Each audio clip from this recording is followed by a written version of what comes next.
So, I have been speaking on several things, and it has been a while now.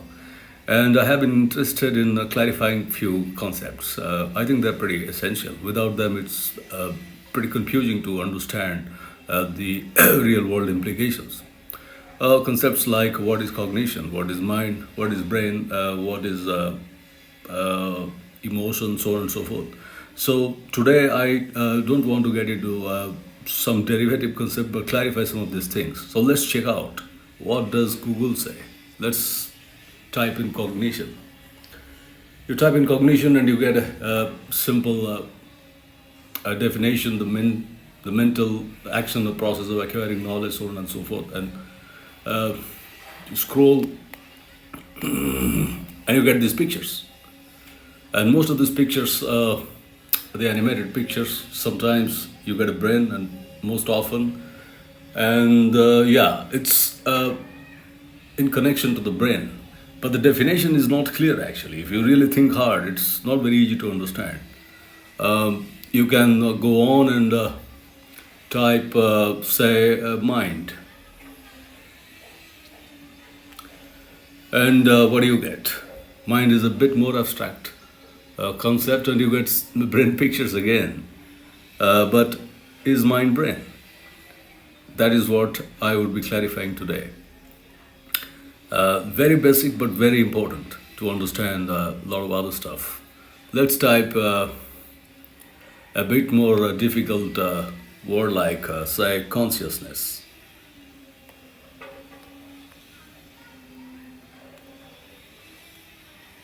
And what do you get? Consciousness definition, the state of being aware, etc. You can go and check up that. And then again, but you see a difference. Now the brain pictures are becoming more imaginative. It's as if the artistic angle has set in. It's as if the brain is, throwing up something.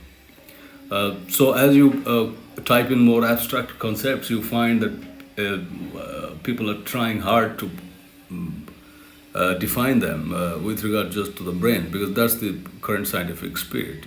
We want to be more objective, and brain is at the disposal. I can go on and put words like, say, awareness.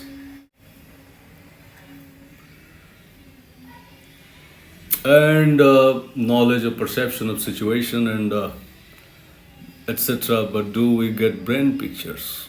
No, this time. So you see, as you deal with more difficult concepts in the realm of cognition, we don't get brain pictures because we don't understand how to fit in these things in terms of the material stuff. And that's the point that I want to deal with today. What is mind and what is brain, if they're related? Whether neuroscience or psychology is more helpful in understanding cognition. And finally, why study cognition or cognitive science? So watch out if you are interested in this kind of stuff. And then later, they can be useful in understanding more current things related to mind, behavior, and brain.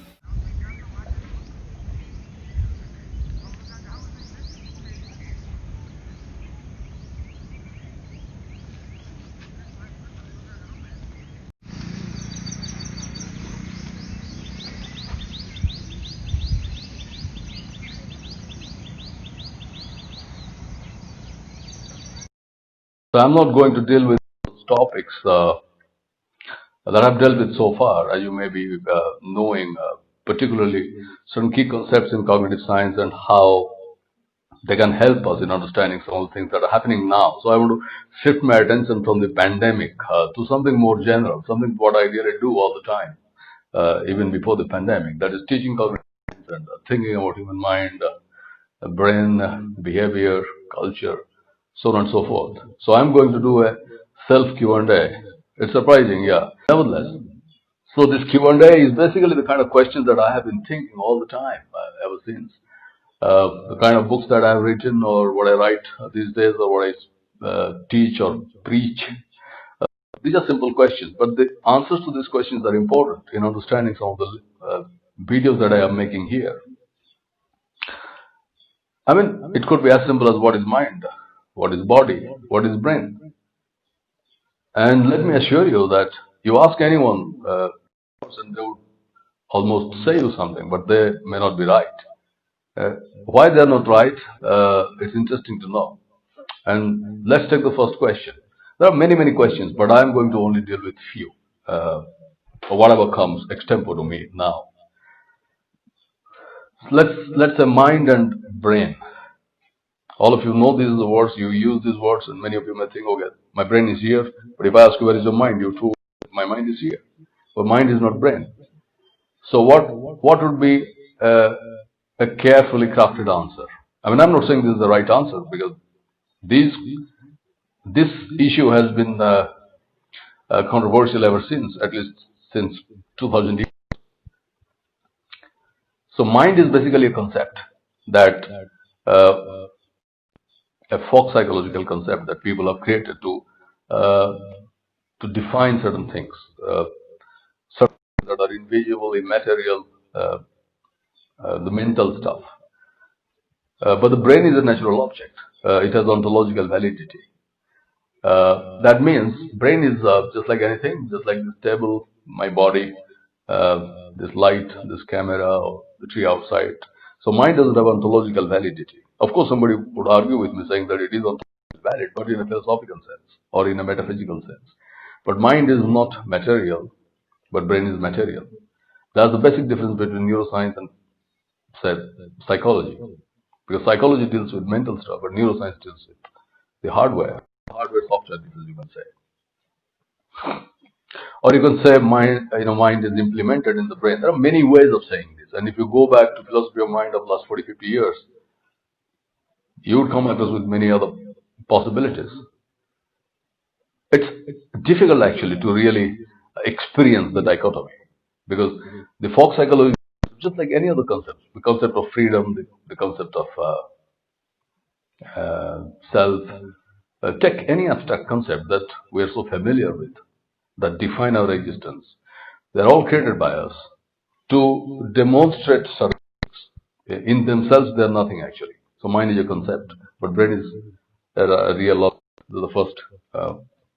And who study what? Well, philosophers, psychologists, they're interested mostly in the mental stuff, but they too look at the brain. It's a supporting device to them. And neuroscientists and neurologists, they look at the physiology, they look at the brain.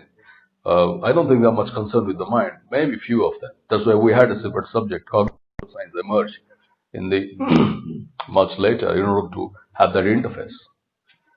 And let me tell you, many people don't either define it well or they really find it very hard. And if I would have been a student, studying cognitive science, and if you meet me somewhere and the question is what is science, I'm telling you it takes half an hour and people run away because it's easy to define psychology, it's easy to define neuroscience or any other field, but not cognitive science because cognitive science deals with a lot of things. It's interdisciplinary.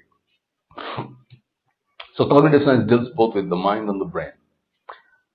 So we deal both with the facts about the physical brain and behavior, that is mental behavior. So cognitive science emerged in United States in the 60s, and that is popularly known as the cognitive revolution. And there are many important popular books. You can read one maybe by Howard Gardner, or many other popular books of the history of cognitive science. And it's interdisciplinary, so it considers both psychology, neuroscience, and many other fields. And it's kind of has maintained that interdisciplinary characteristics ever since. Therefore, anyone can study this science, whoever is interested in few important questions. What are these questions that cognitive scientists study? I'll come back to the definition of cognition a bit later, but let me continue with this mode. Cognitive scientists are interested in understanding the nature of mind and what does it do and how it is implemented in the brain. But they're not studied by the same set of people. They're studied by people with different expertise. So some people they philosophize, they conceptually try to understand what is mind, And some other people, they look at the brain using brain imaging methods. There are many now, fMRI, so on and so forth. So you have got the conceptual category and many of the higher stuff linked to conceptual category. For example, consciousness, awareness, attention, memory, emotion, so on and so forth. And you have the brain where all these things are apparently implemented. Or you can say a particular state of the brain is a particular mental state. But I don't want to get into the theoretical problem with this way of saying. That would be very long. But that's how it is very easy to understand. So cognitive science deals with both the mind question and the brain question. And interestingly, many departments across the world, primarily in the United States, they call themselves departments of mind and brain sciences because it is very clear that they are interested both in the abstract conceptual question and the hard natural science question. So when cognitive scientists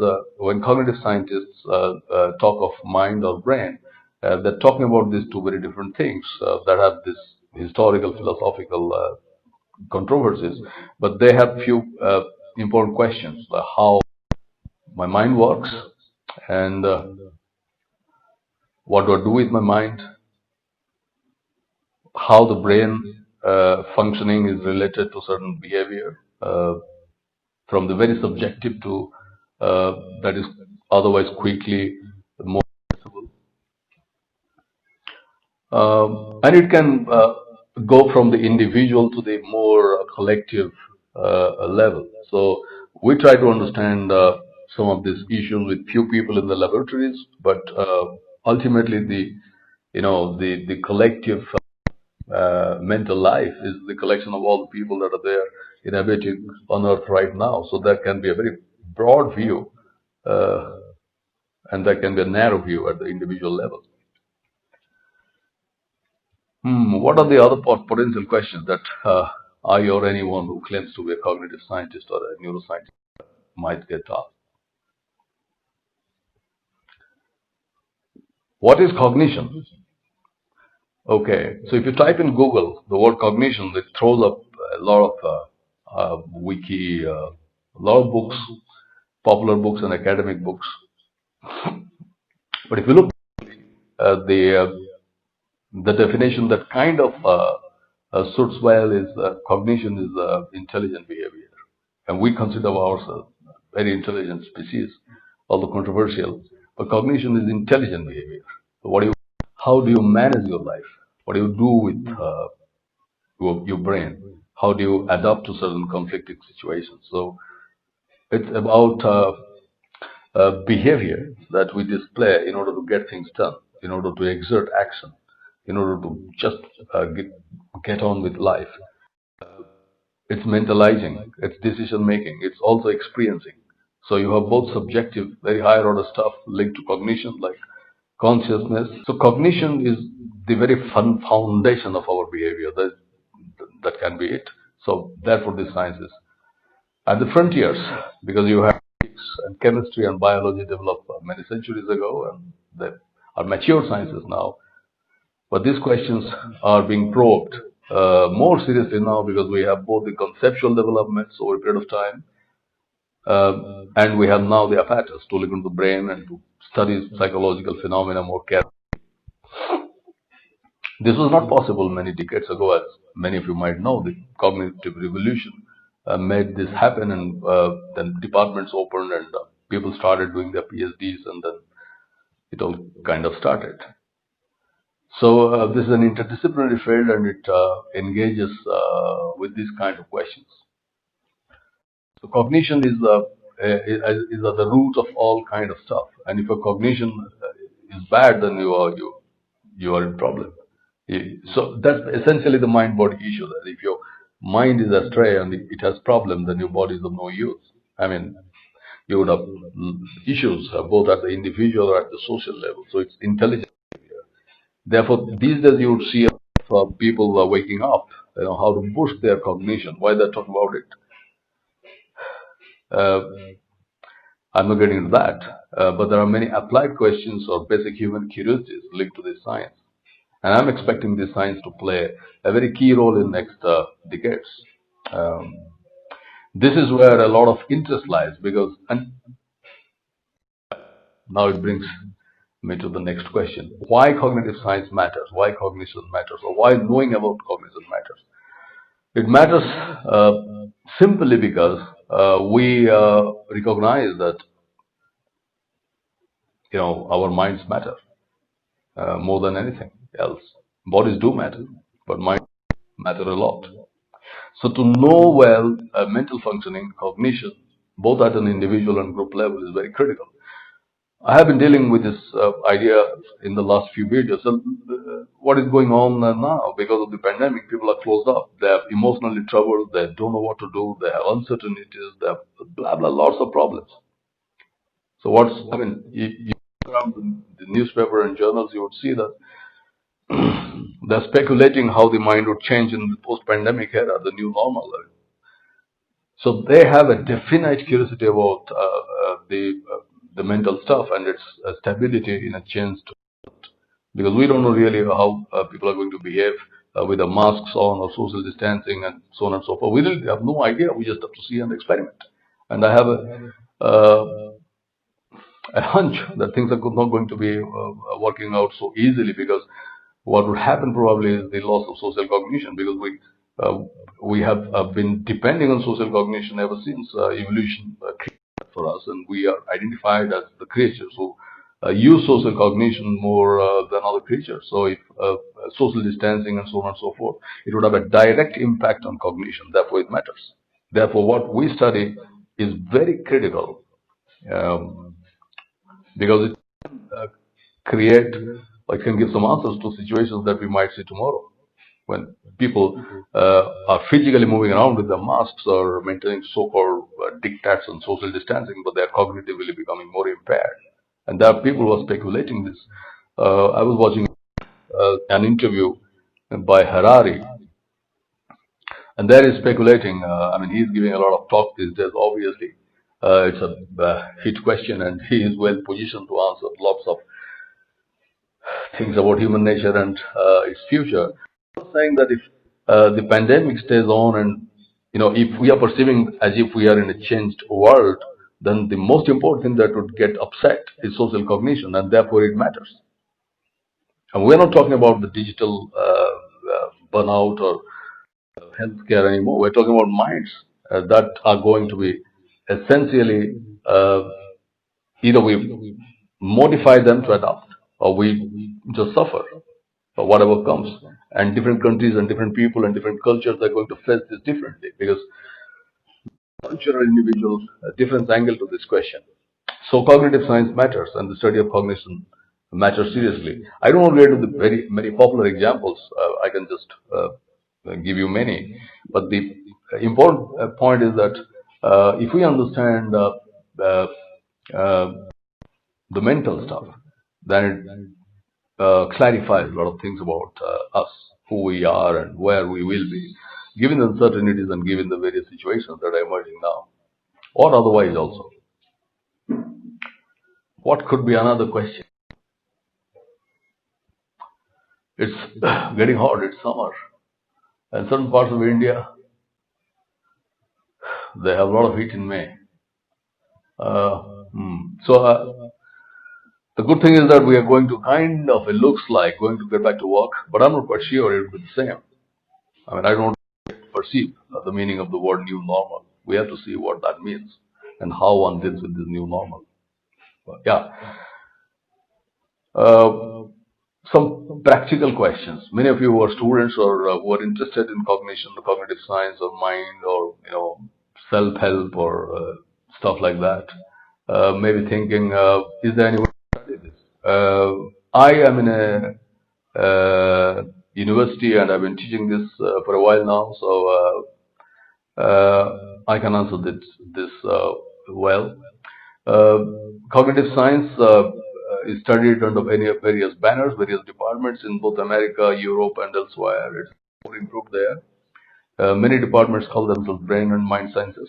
In India, it's very new, maybe 10, 15 years old, and very few departments have this. and few IITs and Indian universities, they have this program, both at postgraduate and PhD and research level. So it's essentially it's not an applied now. It offers you a possibility to go for higher studies and enter into research or academia.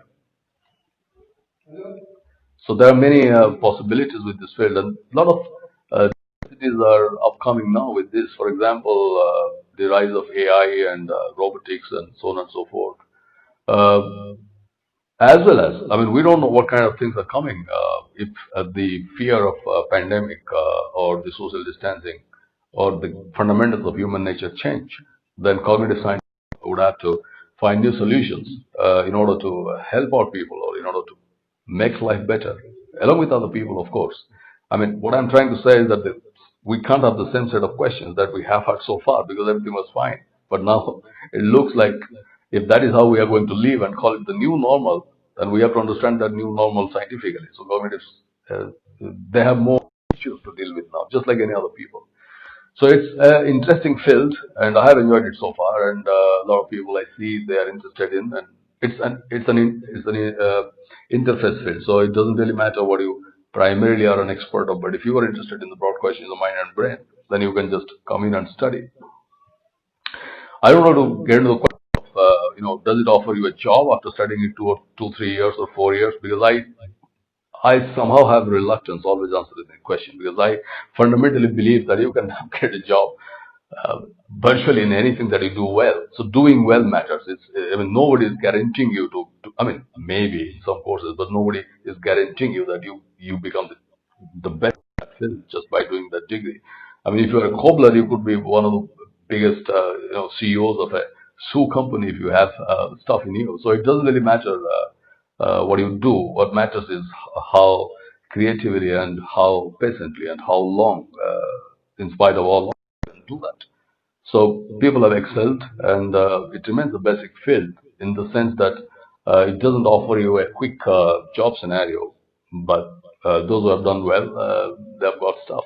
So that's the kind of thing I generally have been believing, and people may agree, disagree with me, but that's how I think about all of the professions. That there are bad writers and good writers, bad musicians, good musicians, and it depends on how well you have been creative and you have been adaptive to changing situations, and you have been fulfilling people's aspirations, and that's what you call a job. I mean, so it certainly is a field worth trying because it's new.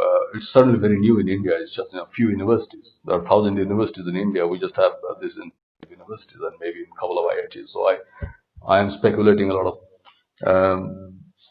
of change and new things coming in coming years. We just have to see how higher education stabilizes after this upsettling event, because that is not clear anymore. If we are shifting to a online mode or we're going in a blended mode or in the traditional mode, because that is not clear as of now. I just speak to all of you. So we just have to wait and see.